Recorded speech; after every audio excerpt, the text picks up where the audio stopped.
de business rentable avec peu. Tu entends?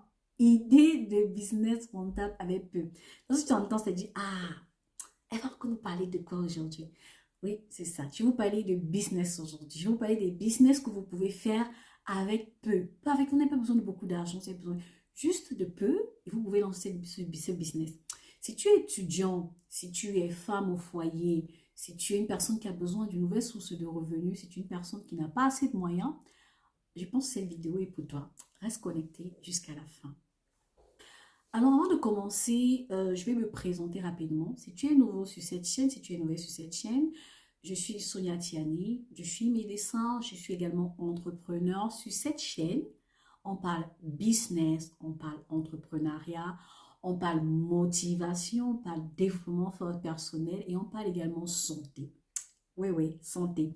Parce que c'est important également de prendre soin de sa santé. Donc, si ce thème t'intéresse, n'hésite pas à activer la cloche de notification et t'abonner pour ne pas rater de vidéos. Alors aujourd'hui, je vais te parler des idées de business que tu peux lancer si tu n'as pas assez d'argent, si tu n'as pas un grand capital, ou voilà, si tu n'es pas, si tu n'es pas partie de ceux qui ont un grand capital pour lancer leur activité, si tu as très peu. Je vais te parler de quelques idées de business que qu'on connaît tout le temps, qu'on voit tous les jours, mais certains n'arrivent pas à se lancer. Ce sont des idées de business vraiment, ça a l'air banal, hein, ça a l'air très banal, mais ce sont des choses qui marchent. Parce que si tu regardes un peu sur les réseaux sociaux, tu vas te rendre compte que les gens qui se lancent déjà dans ça, et ça donne quoi, ça donne. Donc, ce sont des idées de business en général, tu n'as pas besoin, comme je dis, d'un grand capital, où tu as besoin de tes connaissances et juste de ta tête. Donc, on va passer à la première idée de business. Première idée de business, elle a l'air, quand je vais parler d'elle, de cela, ça a l'air vraiment banal, mais c'est un truc que tu peux facilement faire, que tout le monde peut faire. Pour ceux qui sont en Europe, par exemple, vous avez des plateformes comme eBay. En Allemagne, par exemple, il y a qui eBay Kleinanzeigen. Je ne sais pas comment c'est dans d'autres pays. En fait, ce sont des plateformes où tu peux proposer des produits, où tu peux proposer des produits, vendre des vêtements, des ustensiles, bref, des choses que tu as déjà eu à utiliser, en fait, des produits de seconde main. Donc, la première idée de business, c'est de louer ce que tu as. Louer ce que tu as. Je m'explique. Euh, Moi, par exemple, il y a des moments où j'avais besoin de tondre mon jardin. Et lorsque je suis allée regarder le prix de ces appareils-là pour tondre le jardin, je me suis rendu compte que c'était cher. Et bon, moi, c'est pas mon plaisir. Tondre le jardin, c'est pas un plaisir. Et moi, je ne me vois pas en train de dépenser l'argent pour appeler un jardinier. Non, je le dis comme ça. Je ne me vois pas en train de dépenser l'argent pour appeler un jardinier. Donc, aller dépenser 300, 400 euros pour prendre cet appareil, je vais carrément sur eBay Kleinanzeigen, je regarde, il y a des personnes qui proposent leur machine à louer. C'est-à-dire, tu payes une caution, tu prends la machine, tu fais ton travail et tu remets. Ce qui fait que tu ne t'encombres pas avec un appareil que tu ne pourras pas, dont tu n'auras pas besoin tout le temps. Si tu es un étudiant, par exemple, et que tu as un appareil photo, si tu as peut-être des livres que tu n'utilises, des livres que tu as eu à utiliser et que tu penses que ça pourrait être utile à des personnes, tu peux les mettre à louer. Si tu as, peut-être comme j'ai dit, un appareil photo, tu peux mettre ton appareil photo à louer. Si tu as des personnes, par exemple, qui ont des marmites chauffantes, peuvent mettre ces marmites chauffantes à louer. Bref, il y a quelque chose que tu as qui pour toi n'est pas important, qui pour toi n'est peut-être pas utile, mais qui peut être utile à quelqu'un d'autre. Si tu as un appareil, si tu as un produit, si tu as un service, bref, si tu as des petits trucs là comme ça, que tu as et qui ne t'intéressent pas. Tu peux tout simplement les louer sur une plateforme. Et je pense également sur Facebook, tu peux les louer sur Facebook Marketplace. Tu peux même utiliser ton statut, hein, tu peux utiliser ton statut WhatsApp. Bref, tu peux louer des appareils ou des outils que tu n'utilises pas constamment à d'autres personnes en échange d'une rémunération. C'est pas une bonne idée, ça. C'est pas une bonne idée. Non, toi-même, dis-moi, est-ce que c'est pas une bonne idée? Surtout que dans cette idée de business, vous ne dépensez rien comme investissement. C'est-à-dire que je ne vous envoie pas acheter un appareil ou un produit que vous allez vendre, que vous allez louer. Je vous demande d'utiliser ce que vous avez déjà. Donc, regardez chez vous, dans votre cave, dans votre chambre, s'il y a un élément que vous pensez qui peut être utile aux gens, et voilà, mettez en location. Ça vous apporte de l'argent, tout simplement. La deuxième idée de business, c'est de faire des publicités Facebook, Google ADS pour des entreprises. Je m'explique. Il y a des entreprises qui ont besoin de visibilité. Il y a des entreprises qui ne savent pas comment ça se passe avec les publicités et tout. Et nous savons également que ce soit Facebook, que ce soit Google ADS, ils sont constamment en train de changer. Chaque jour, ils s'adaptent, chaque jour, ils changent les paramètres, chaque jour, ils changent les conditions. Soyez justement ces personnes-là qui se chargent de faire la publicité pour ces entreprises-là, pour leur apporter de la visibilité. Vous pouvez tout simplement aller sur les réseaux sociaux, regarder les entreprises qui, selon vous, essayez de faire une veille concurrente, essayez de faire une veille, regardez les entreprises selon vous voilà, n'ont pas une grande visibilité. Allez vers ces entreprises-là, leur proposer justement votre service, leur proposer de leur offrir une meilleure visibilité. Parce qu'en fait, c'est quoi? En fait, il y a des entreprises, comme je disais, qui n'ont pas cette possibilité-là, qui ne sont pas à l'aise en fait avec tout ce qui est technologie, qui ne sont pas à l'aise avec tout ce qui est publicité. Il y a beaucoup de startups, par exemple, qui commencent et qui, voilà, qui ne s'y connaissent pas, qui ne sont pas à l'aise avec ça. Et vous, justement, ce sera votre travail de leur proposer vos services pour leur offrir de la visibilité. Vous pouvez également proposer vos services aux entreprises qui ne sont pas présentes sur les réseaux sociaux. Vous allez dans une entreprise locale, proche de chez vous, et vous leur proposez tout simplement vos services. Donc, il y a des entreprises qui aimeraient justement avoir plus de visibilité. Vous chargez justement de faire la publicité Facebook. Pour cela, il faudra avoir ne serait-ce qu'une connaissance en fait. Il faudrait avoir une connaissance de la publicité Facebook. Pour cela, vous avez des vidéos sur YouTube qui vous montrent comment ça se passe. Vous avez des formations, vous pouvez vous former et justement faire de cela une source de revenus. La troisième idée de business, c'est selon moi une idée de business qui passerait super bien avec des étudiants, que ce soit en Europe, que ce soit en Afrique, en Europe beaucoup plus. C'est une idée super pour les étudiants. Il s'agit de l'aide à la maman. L'aide à la maman. Je ne sais pas comment vous allez appeler ça, mais moi j'appelle ça l'aide à la maman. À vous maintenant de trouver le nom que vous allez donner à ce business-là. Mais ce qui est, c'est que c'est une idée de business pour les étudiants. Si tu te positionnes vraiment dans ce business-là, ça pourra te rapporter gros et vraiment, tu n'as pas besoin d'un grand capital, tu n'as pas besoin de grand chose pour pouvoir te lancer. Je m'explique. Pour les mamans, pour les parents, vous savez à quel point c'est stressant. Pour ceux qui sont en Europe, par exemple, je parle pour ceux qui sont en Europe, je pense certaines personnes en Afrique aussi, de pouvoir se lever. Toute la pression qu'il y a de te lever le matin, d'accompagner l'enfant à l'école, tu es au boulot, tu dois stresser parce que tu dois courir rapidement chercher l'enfant. Parfois, quand l'enfant est malade, il faut que tu ailles chercher l'enfant. Parfois, quand tu as les réunions, tu ne peux pas aller chercher l'enfant. Donc, pour toi, cela consiste à aider les mamans dans ces différentes tâches-là. Je vous assure, le bonheur que certains parents ont souvent. Après, je ne dis pas que non, je veux pas dire que c'est bien que les parents n'accompagnent pas leurs enfants à l'école et tout. Non, non, c'est très bien. Mais après, il faut souvent avoir une réalité. Qui n'aime pas l'aide? Moi, en tout cas, j'aime. En tout cas, j'aime me faire aider. J'aime vraiment me faire aider. Donc, vous pouvez justement aller vers ces mamans-là, aller vers ces parents-là qui ont des enfants et qui travaillent et leur proposer l'aide justement d'amener les enfants à l'école, de les ramener de l'école en échange d'une rémunération. Vous pouvez aller dans des écoles, essayer d'aborder des parents comme ça, voilà, de leur proposer, est-ce que je pourrais amener ton enfant, voir des connaissances que vous avez autour de vous et leur proposer, voilà, votre service. Donc, en général, ça, on paye de l'heure.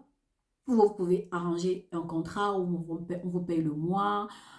Pareil, pour accompagner les enfants à ces différentes activités parascolaires. Parfois, les parents n'ont pas le temps de faire cela. Et ce serait vraiment une aide, en fait, de les alléger ces tâches-là.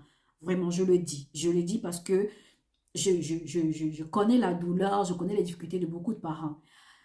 De pouvoir gérer boulot, enfants, garderie, et ainsi de suite. Donc, vraiment, ça sera une bonne aide pour eux et ce sera également une source de revenus pour vous. Et c'est un business qui vous prend quelques heures en matinée, hein. 1 heure, 2 heures, 4 heures en matinée et vous pouvez facilement vous faire un base. Je sais qu'il y a beaucoup d'étudiants en Allemagne, par exemple, qui le font déjà, une sorte de babysitting. Mais c'est pas vraiment le babysitting parce que le babysitting signifie que tu prends l'enfant, tu gardes pendant des heures. Mais non, c'est vraiment de l'aide. C'est-à-dire que tu prends l'enfant, tu l'amènes à l'école, tu prends l'enfant, tu ramènes de l'école. C'est juste pour quelques heures. Et avec ça, tu peux vraiment te faire 400, 500 euros le mois, facilement. La quatrième idée de business, ça tourne également dans ce même cadre, le cadre de l'aide. C'est d'offrir des services d'aide à la maison. Quand je dis aide à la maison, en gros, c'est aide aux courses. Je m'explique encore une fois. Alors, vous pouvez proposer aux personnes, par exemple, de les aider à faire leurs courses. Moi, par exemple, vu les activités que j'ai pour ma maison, je fais les courses du mois. Donc, je prends un jour dans le mois où je fais les grosses courses. Après, dans la semaine, je pourrais acheter ce qui manque et ainsi de suite. Ces courses du mois demandent vraiment voilà, de faire des tours du supermarché. Donc, toi, tu pourras aller vers des mamans, aller vers des familles et leur proposer ce service-là. Tu peux leur proposer de faire leurs courses du mois, de les accompagner faire leurs courses. Et le plus important même, je pense que c'est là même où est le plus important de ce business, c'est de leur proposer, de les aider à organiser ces courses-là. Comment? Comme je disais, je fais les courses du mois et il y a des choses que j'achète en gros et que je dois par exemple apprêter. Je prends l'exemple des carottes, je vais les découper, faire des petits paquets, mettre au congélateur. Si j'ai du poulet, je vais nettoyer le poulet, faire des paquets, mettre au congélateur, nettoyer le poisson, apprêter les épices, découper les poireaux, ce genre de choses. Et ce sont des choses qui demandent du temps en fait. Ce sont des choses qui demandent énormément de temps. Et donc du coup, quand je prépare mes courses comme ça, en début de semaine, puis dans la semaine, je n'ai qu'à aller prendre et rapidement faire mes repas. Donc vraiment, c'est plus facile et ça m'aide dans l'organisation. Donc ce que tu peux faire justement, c'est proposer à ces parents-là, à ces mamans-là, que ce soit, c'est un business qui, selon moi, peut marcher super bien en Afrique comme en Europe. C'est-à-dire, tu proposes justement à ces personnes-là de découper les carottes, de faire des paquets, de nettoyer le poisson, de nettoyer la viande, de découper la viande. Ça va te prendre une journée, 8 heures et on te paye à l'heure et tu as ton business. Si tu fais avec 2, 3, je prends un exemple, tu es en Europe, on te dit, ok, on te paye 8 ou 10 euros de l'heure, indépendamment de... On sait très bien que le salaire dépend de l'état, de la ville où tu te trouves. Prenons un exemple, on te paye 10 euros de l'heure. Si tu aides une maman pour ses courses en une journée, tu fais 8 heures, tu as 80 euros. Imagine que tu as 3, 4 mamans. Disons que tu as 5 mamans que tu aides chaque mois. Ça te fait 8 fois 5. Toi-même, fais le calcul. Tu es largement à 400 euros le mois. 400 euros le mois, tout simplement en prenant, si tu as 4 mamans, ça te fait 4 jours par mois, 8 heures où tu aides les mamans à faire leurs courses et à prêter leurs courses du mois. Ça, vraiment, et pour ça, tu n'as pas besoin de grand-chose. Ce dont tu as besoin, c'est de tes mains, de l'énergie et de ta bouche pour aller aborder ces parents-là. Tu peux tout simplement également faire, même avoir ta page Facebook, même te faire des petites cartes, voilà, mettre même tes annonces sur Facebook Marketplace pour avoir les personnes dans ta localité. C'est une idée de business, je vous assure, qui marche et c'est très rentable et pour ça, on n'a pas besoin d'un capital de départ. Alors, pour finir, la cinquième idée de business dont je vais vous parler aujourd'hui, c'est d'offrir des services de nettoyage. Alors, pour ce business, il y a deux possibilités. Donc, une possibilité, c'est vraiment que tu commences avec vraiment pas un capital de base, tu n'as pas besoin d'investir quoi que ce soit. Tu mets juste ton annonce sur des sites appropriés. Il y a des sites appropriés pour d'aide au ménage, que ce soit en Europe. Bon, en Afrique, je sais pas trop comment ça se passe, mais en Afrique, tu peux justement aborder des personnes, tu peux même carrément créer ta plateforme. Donc, en Europe, là, je sais, il y a des sites appropriés. Tu vas simplement sur Internet, tu tapes femme de ménage, recherche femme de ménage, recherche aide au ménage, ainsi de suite. Et là, tu pourras trouver des sites où tu pourras t'enregistrer et offrir tes services. Donc là, tu peux passer par les sites et tu n'as vraiment pas besoin d'un capital de départ, vraiment pas. Tu as juste besoin, comme je dis, de tes mains, de ton énergie et tu proposes des services de ménage 1 à 2 fois par semaine. Il y a des personnes qui n'ont pas le temps de faire le grand ménage chez eux. Et même s'ils ont le temps, il y a des personnes vraiment qui souhaiteraient vraiment avoir cette aide de là. Voilà, qui sont prêts à payer pour avoir de l'aide au ménage. Et tu peux justement avoir 2 ou 3 clients que tu aides 1 à 2 fois par semaine pour quelques heures à nettoyer leur maison. Voilà, c'est comme ça que tu pourras te faire de l'argent, tu pourras être payé de l'heure, tu pourras être payé du mois. Ça va dépendre de comment est-ce que tu fixes ton contrat avec ces différentes personnes-là. La deuxième méthode, c'est tout simplement d'avoir ton matériel. Ça, je conseille cela vraiment pour les personnes qui veulent travailler avec des entreprises. Avec des entreprises, là, tu achètes ton matériel, tu achètes ton détergent, tu achètes ton seau et tout. Et tu vas vers les entreprises et tu leur proposes justement de nettoyer leur entreprise en soirée ou tôt le matin avant qu'ils n'arrivent. Tu leur fais comprendre que voilà, qu'ils vont arriver, le bureau sera super propre, ça va leur donner envie de travailler. Le soir, tu nettoies, mais tu vas même dans des magasins proposer tes services. Et pour ça, tu n'as pas besoin vraiment de grand chose. Au Cameroun, je crois, avec 10 000, tu peux facilement te trouver un petit seau, un petit détergent, une petite serviette et tout pour lancer ton activité. En Europe également, tu peux trouver avec très peu d'argent ton matériel pour pouvoir lancer ton activité. Comme je dis, ce sont des activités, des idées de business qui ne demandent pas grand-chose. Ça demande vraiment seulement de trouver la clientèle, de proposer tes services, de te lancer et de te faire de l'argent. C'est assez rentable quand tu sais t'y prendre, c'est assez rentable quand tu as la force, tu as la détermination pour le faire et ça ne te demande pas beaucoup d'argent et ça te permet de couvrir tes fins de mois, de pouvoir couvrir voilà, tes fins de mois, te faire plaisir, payer tes livres, aider à ta scolarité si tu es étudiant et voilà, ça te permet de t'épanouir également. On est arrivé à la fin de cette vidéo. Si ces idées business t'ont plu, si tu as aimé cette vidéo, c'est ce qu'il te reste à faire. Active la cloche de notification, abonne-toi et on se voit à la prochaine vidéo. Au revoir.